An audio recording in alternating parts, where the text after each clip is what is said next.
No worse than expected. That's the best that could be said of today's Eurozone GDP numbers. And the outlook for the second half still looks grim. For his take, I'm joined on the phone from Paris by OECD Secretary-General Angel Gurria. Mr. Gurria, nice to speak to you again.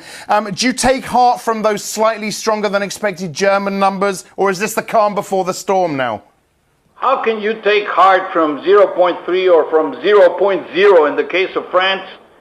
And say that, we're happy because of these numbers. They are better than we expected, perhaps, but frankly, it just shows that our challenge is very great. Effectively, the Eurozone is growing at flatlining now, slightly on the negative side, and some countries slightly negative, some countries slightly positive, but it just clearly very undesirable, very unsatisfactory. And it just shows that we're not out of the woods yet. How bad is Q3 and the second half going to look for you? Well, I think we're going into Q3 with a somewhat weak inertia, if you will. Our expectation is that things may start to clear up or improve towards the fourth quarter and into 2013. But for that, there are a number of issues that have to be addressed. One of them is, of course, the short-term issues having to do with the debt, particularly the European issue. How we're going to deal with the so-called fiscal cliff in the United States. What happens on the political side in Japan now, where there may or may not be a call for new elections in the immediate future. And then, of course, you have the medium and the long-term issues, which today have become the best short-term policy for us. As we say, go structural, go social, and go green. Sure. Let me ask you, Secretary General, what is a number like the 0.3 in Germany and, let's face it, the prospect of a weaker number going forward? What does that do to the German thinking and their stance on Europe now?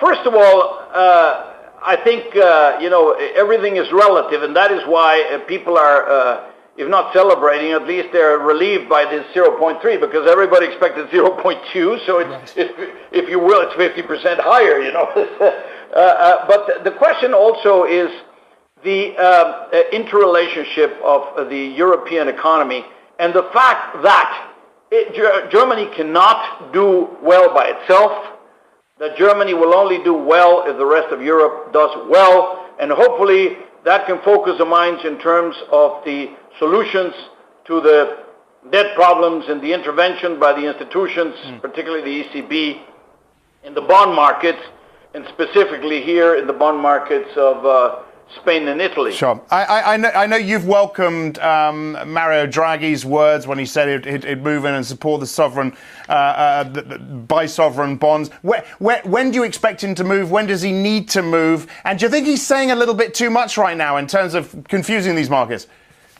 Well, remember when he said, we'll do whatever it takes, and then he added, and believe me, it's going to be enough. Now, we're all very excited about that, but that same afternoon, I asked, well, he said every case within the mandate. And then, of course, he repeated this when he came out a week later. And I asked you, actually, well, your audience, whether we had to either interpret the mandate with more flexibility or change the mandate, because it's obvious that we don't like the way things are today. Okay, we got to do something better or different.